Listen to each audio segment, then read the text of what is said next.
So what we are going to learn, we are going to learn artificial neural network. So we have heard of the latest advancement in the field of deep learning.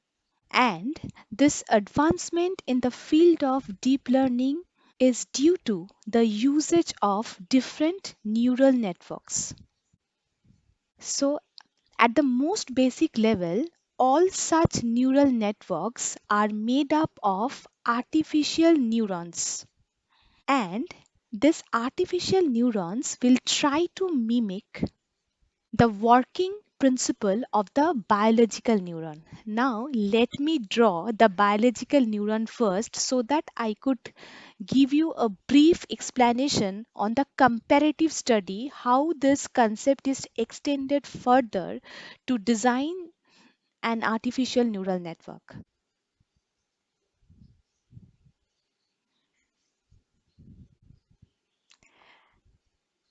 I'm just creating one rough drawing so that you could perceive that what I'm going to explain. So, in biological neuron, here these tentacles are known as dendrites, and this portion is known as cell body, which is also known as soma. And if I extend this drawing further, you will get axon. And the end of this drawing, you will be able to find more tentacles, which are known as synapse. So now let's discuss about this.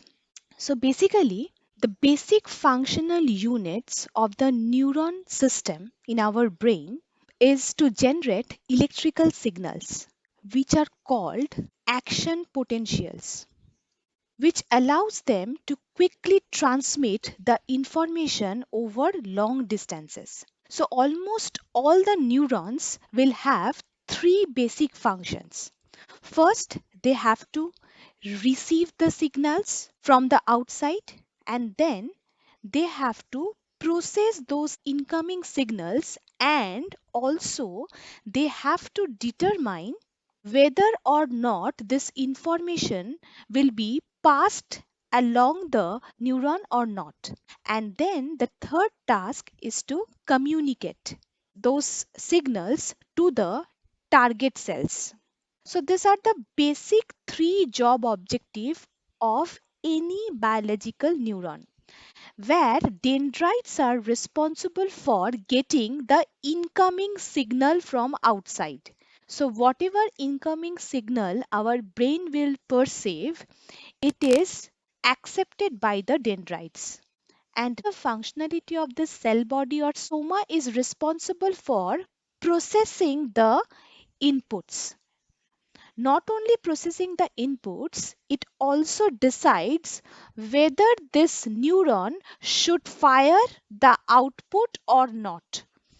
So information will be propagated or not further for the next neurons. It will be decided by this cell body. Now, what is the utility of this axon? This axon is responsible for getting processed signals from soma, and it has to transfer it to the relevant cells. And we have synapse at the end. This synapse are the connections between the axon and the other neurons, because at the end of this diagram we may expect some other neuron. So this synapse will act as an intermediate connection in between axon and other neurons dendrite. So now the task of receiving the incoming information is done by dendrites, and processing generally takes place in the cell body. So incoming signals can be of two types. The first kind of incoming signal is known as excitatory. Excitatory signals means that they tend to make the neuron fire. Means these are the electrical impulses that is responsible for this neuron to fire. Means it will propagate the information further in the next neuron. However, the second category is known as inhibitory, which means that they tend to keep the neuron away from firing. So these are the two kind of inputs that can be accepted by the cell body through the dendrites for biological neuron. Now, on the other hand, the artificial neurons that mimic this architecture, we can also call these artificial neurons as perceptron.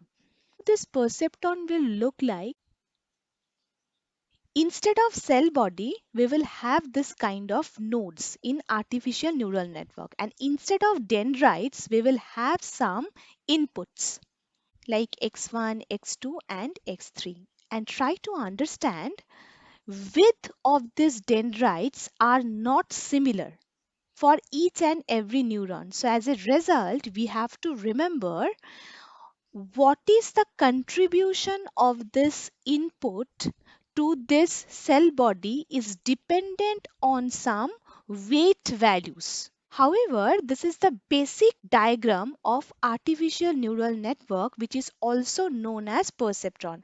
And similarly, like axon and synapse, we will expect one output. So now if we compare these two diagrams, so in case of biological neuron, the dendrites here acts as an input. So whatever is your dendrite in biological neuron, it is your input for the artificial neural network. Cell or the soma or the cell body, this portion is known as node in artificial neural network. Also here we have the concept of axon.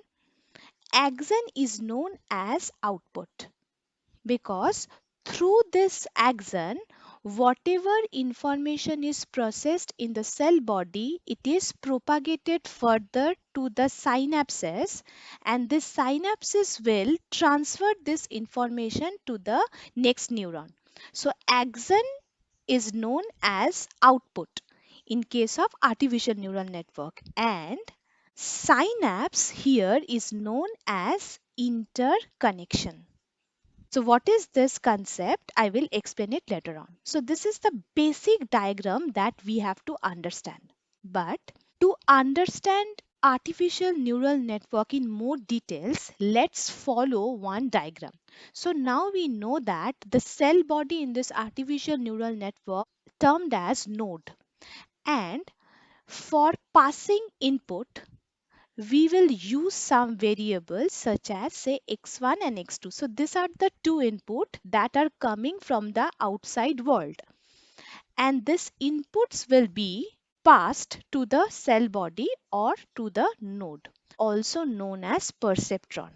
And now what will happen in this node we have to identify. So here we have to understand, since the width of the dendrites are not same, so the intensity of that input is determined by the width of the dendrite. So since we don't have the concept of dendrite, so we have used some weight variables. So W1 is a weight variable which is associated with X1, and W2 is the weight variable which is associated with input X2. Now within this cell body, I have explained that we will process those input. Now for processing those input in the artificial neural network, we have two functions. First, we have to perform weighted sum, and then we have a concept of activation function. So we have to process and communicate those values further to get the output. So in nutshell, similarly like biological neuron, our artificial neural network will have three specific tasks. What are those? It will take input from the input layer. Now what do you mean by input layer? Here inputs are accepted from the outside world. However, in this diagram, artificial neural network, inputs are gathered from this x1 and x2 variable. So this is your input layer. So the first task of artificial neural network is to take the input from input layer, and then to determine the strength of the input we have to use some variables, that is weights. So the second task is weights them separately and sum them up. And then the third task of the biological neuron is to communicate the information. So here also we have to pass this calculated weighted sum through a non-linear function. Now here, because this passing information is very important through this non-linear function so that we could produce some output. But here we have some terms which are not clear. That is, what is this weighted sum? And the second question is, what is this nonlinear function? Because if you observe this note carefully, then you will find that after taking inputs from these variables from input layers, then they are calculating some weighted sum, means they are calculating some summation with the help of these variables. Afterwards, they are calculating some nonlinear functions so that they could produce some output. Now, to explain these three steps in details, we have to follow a particular diagram. But before going into that detailed explanation, I will discuss the concept of weights in artificial neural network. Weights are the collection of array values, means whenever we have a perceptron, some inputs are coming. So we may have many inputs. So we can consider these inputs as an array. However, for each and every input, we have some associated weights so that it will determine the strength of the input. So this weights can also be considered as a collection of array, or we can consider weights as collection of array values. Now, whatever values we are gathering as a weight, we have to multiply them with the input. That is, after getting the input array and after getting the weight array, now here we have to perform the summation. Summation means we have to perform x1 into w1, the weighted sum, then we have to sum it with x2 and w2. Then we will get the weighted sum value. Means we are performing the sum with the weight associated with each and every input. But here we have to remember some of the case studies regarding weight, because here from where should I get the value of x1 and x2? We know that these values will be gathered from the data set. This data set will be gathered from some data repository. So we have some open resources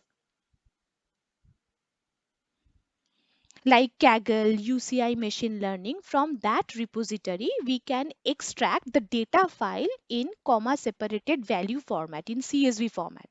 And whatever input data we need, we can extract them from this file. However, the question is, from where should I get this weight value? So for that purpose, we have to understand some of the concept which are associated with this weight value. Now here, try to understand, we have two nodes, node 1 and node 2. Now try to understand, if your node 1 has greater magnitude than node 2, it means neuron 1 has greater influence over neuron 2. Case number 1, if your weight value is near to 0, it means if you change the input, then it will not change the output. So if you assign the weight value near to 0, something like this, it means if you change the value of this x1, it will not change the value to the output. This is your first case. Then case number 2. Then what if we have a negative weight value? So if I take any negative weight value, then what will happen? Negative weight value means increasing this input will decrease the output. Say if the W2 value is minus 0.55, the meaning is if I increase this input value, then what will happen? The output value will be decreased.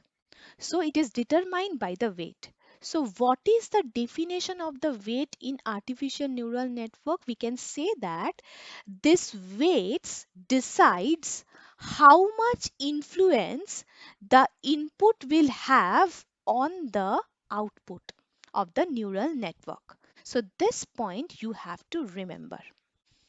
I have explained that after gathering the inputs, we have to decide the weight value. And this weight value should be considered arbitrarily at the initial stage for the network. Now, how to decide this weight value? It depends on this case studies. So if I want to create one input that will not affect the output, then I will keep that weight value as 0. And if I want that input will inversely affect the output, then we will keep the weight value as minus. However, it is better if we keep our weight value in positive. Keeping positive weight value will have significance. I will show it to you. However, after deciding the input and the weight, we have to calculate the weighted sum. But here you have to remember, weighted sum does not imply that input into weight plus input into weight of the second node, because here we have to add one extra term that is known as bias. So the formula of the weighted sum will be input into weight of the node 1, then input into weight of the node 2 up to n terms plus one bias term. Now what is this bias? I will not go into the details because I will explain it to you separately with some mathematical explanation. But for the time being, you have to understand what is that node.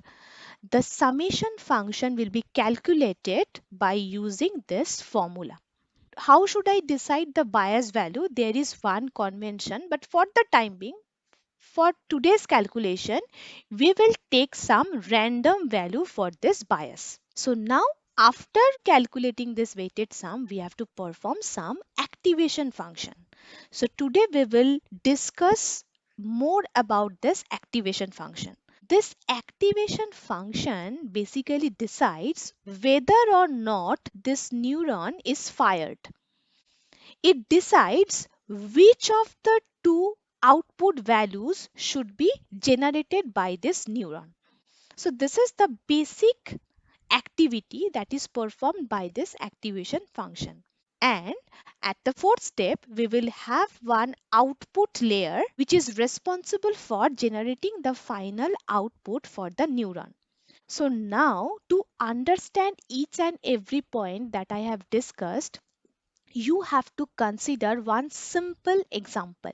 Here, say I am only considering two inputs. We may have n number of inputs. And what is the values of the input? Say, for the time being, consider that from a data file, I have extracted input x1 is equal to 0.8 and x2 is equal to 1.2.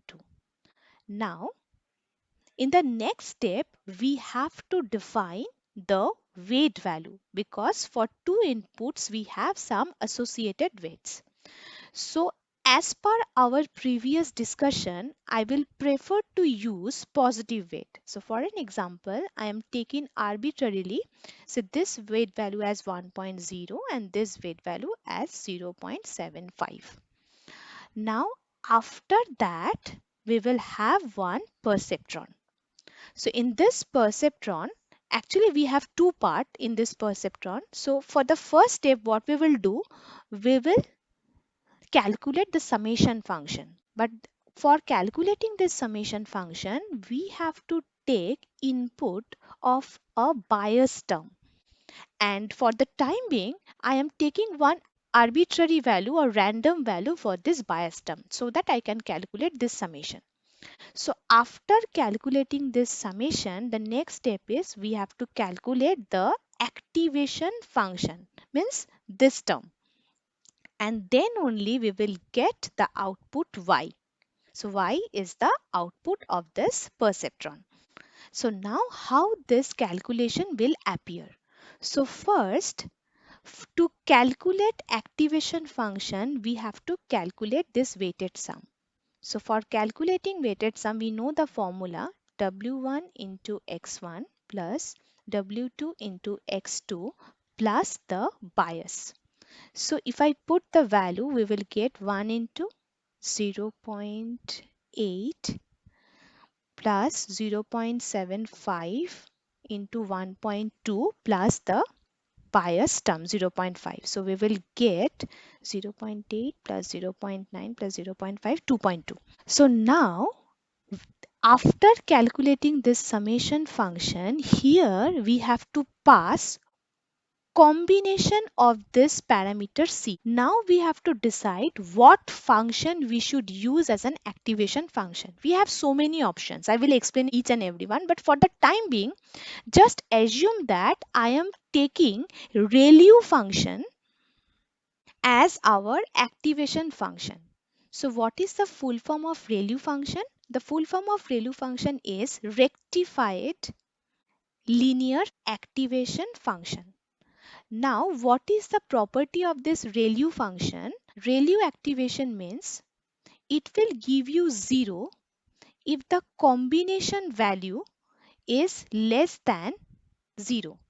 However, it will give you the combination value as it is if this combination value is greater than 0. So what is the meaning? In our case, what is the value of C? It is 2.2. Now, if I apply ReLU function on this 2.2, then what is the output of this activation function? So in our case, since the value 2.2 is greater than 0, so here our activation function will be as it is. So in our case, the activation function value will be also 2.2. And this value will be propagated as an output. So in this case, our output will be 2.2. So this is a very simple calculation of the artificial neural network. But what kind of activation function we should use? It depends on your application. So what kind of neural net you are going to build for what kind of application, depending on that situation, you have to change your activation function. So to understand this concept, we have to understand what are the different kinds of activation functions we have. So here I will discuss activation function for our artificial neural network. The purpose of the activation function is to introduce non-linearity. This point you have to always remember. Now introducing non-linearity to the data. So whenever it is asked what is the purpose of using activation function in the neural network will impose non-linearity to the data. Now introducing non-linearity helps to identify the underlying patterns which are very complex to understand. So this non-linearity of artificial neural network will help us to identify complex patterns, because whenever complex pattern exists in the data set, then it is very difficult for the human mind to perceive. So at that point of time, we have to employ or we have to use artificial neural network. And artificial neural network can clearly perceive the complex data patterns due to the existence of this activation function. So mathematically, what is the use of this activation function? In one word, I can say that this activation function is used to scale the values of a particular interval. So what is the meaning? For an example, say in case 1, instead of ReLU function, say I am using sigmoid function. Now, if I use sigmoid function, we know that sigmoid function is responsible for scaling the values between 0 and 1 because the mathematical formula of calculating sigmoid function is 1 divided by 1 plus e to the power minus x. So this kind of activation function you will use for your network when you want to scale the input values, means whatever summation values you are getting, if you want to scale these values within 0 and 1, then sigmoid function is perfect. Another category of activation function is known as tanh function. Mathematically, it is popular as hyperbolic tangent function. So this hyperbolic tangent function will be calculated using the formula e to the power x minus e to the power minus x divided by e to the power x plus e to the power minus x. Now why it is used? Whenever you want to scale the values in between -1 and 1.